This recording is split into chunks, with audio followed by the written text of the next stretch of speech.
Yeah, that's the most interesting for me this afternoon, is the way that Inter Milan are going to set up, what sort of system. I think you're absolutely right, Des. I think Guarin will go underneath Palacio, and that always, personally, I don't think so. When you look at Higuain leaving the Real Madrid squad, they're a little bit light through the middle. You know, people have been talking about, will Ronaldo play through the middle during the season? I don't think that's his best position. I think where he's playing now, he's elusive, he's very difficult to pick up. So Real Madrid a little bit light through the centre forward. Get another chance, and can it be Andreolli to give it to him after the great times they shared together at AC Milan? He's been beset by injuries in recent seasons, Kaka. Still just 31. And if he can get fully fit, can he force his way into this starting 11, we wonder? The likes of Isco and Ozil, Alonso, Illaramendi, Khedira, none of them are involved from the start today. It was a jam-packed midfield in terms of selection for Andreolli as we are underway in Missouri. Right from the Edward Jones Dome in St. Louis.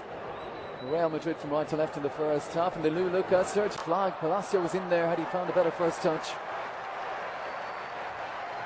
Dangerous, dangerous player. Had a fantastic season with Genoa, which prompted Inter Milan to go for him. Kaka to Morata. Head to the penalty area, trying to force his way through. With Morata and Kaka. Kaka found that space down the right-hand side. Head up. Ball served in, just a little bit too high for Morata, but again, good movement from the youngster. Just came the wrong... But powerless to prevent the rebound.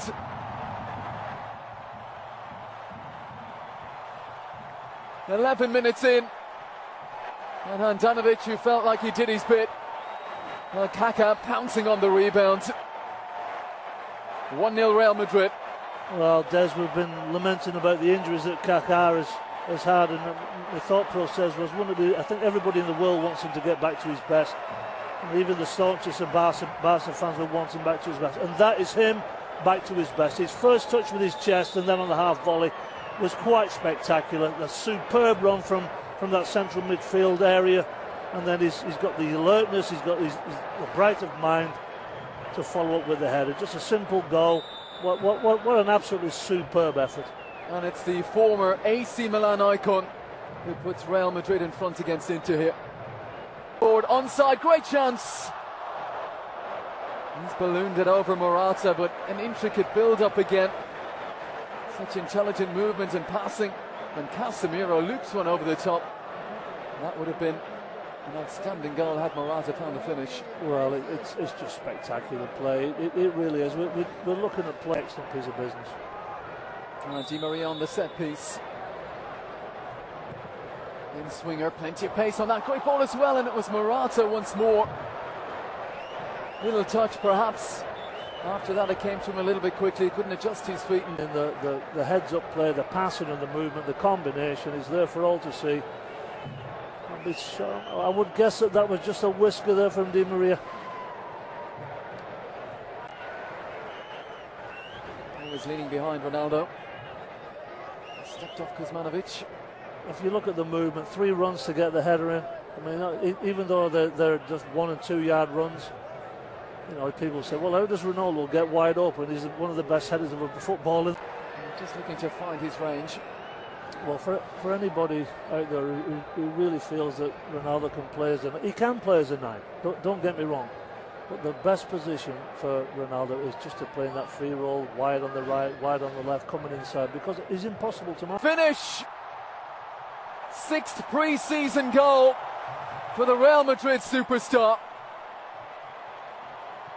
Well, just as you're talking about his movement, Ronaldo pops up and does this. Well, he just did me a favour there, because it's as though I know what I'm talking about. I mean, you know, there he is. He's coming right through the centre. Whether you say, oh, he's coming as a 9, but really that's sort of the 10 spot where he's coming underneath. The rotation of this Real Madrid system in the formation is something to behold. They do not miss a beat. They play 1 and 2 touch football, and as Inter Milan are finding now, it's very, very difficult to handle. It's a really good point, Paul, because there was this story maybe about a month ago about Ronaldo with Andreolli maybe going to use him as a centre forward when Higuain was going. Yeah. But I think if you're a defender, if you're a centre back in particular, and he's there in front of you playing as a centre forward, in as much as you can be, you're pretty happy because you know where he is and you can see him. Yeah, I mean, you was adding to the earlier strike of Kaka. Tough first half for Inter. might be a week behind in terms of their pre-season prep, and they'll be feeling it at half-time. So at the interval in St. Louis, Missouri, we leave you with a half-time scoreline of Real Madrid 2, Inter Milan 0. Join us again in a moment.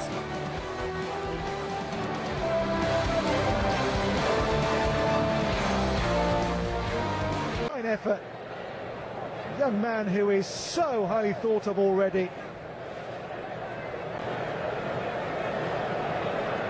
Picked up his first Real red card last season when he was sent off in January in a game with Osasuna. Yellow card here for the man who got the first goal for Real Madrid tonight. It's Mbaye Di Maria. Sergio Ramos wouldn't sit for him, and Jonathan away the Brazilian. Here now is Freddy Guarin with by far Inter's best chance of the entire match. Got in there, didn't he, the Argentinian, but couldn't quite control the half-volleyed finish. He should have hit the target there and got the goal. Another chance here comes and goes Madrid's way. Good hands from Sami Handanovic.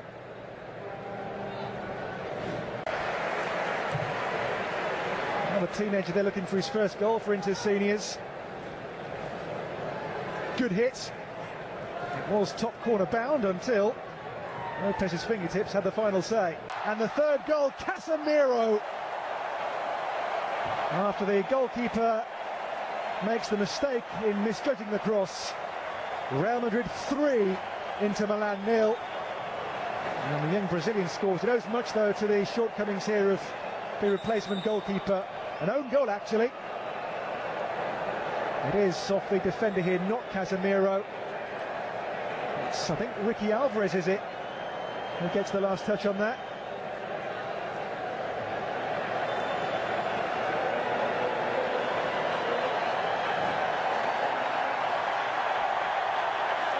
So 3-0, an own goal has given Real the extra breathing space.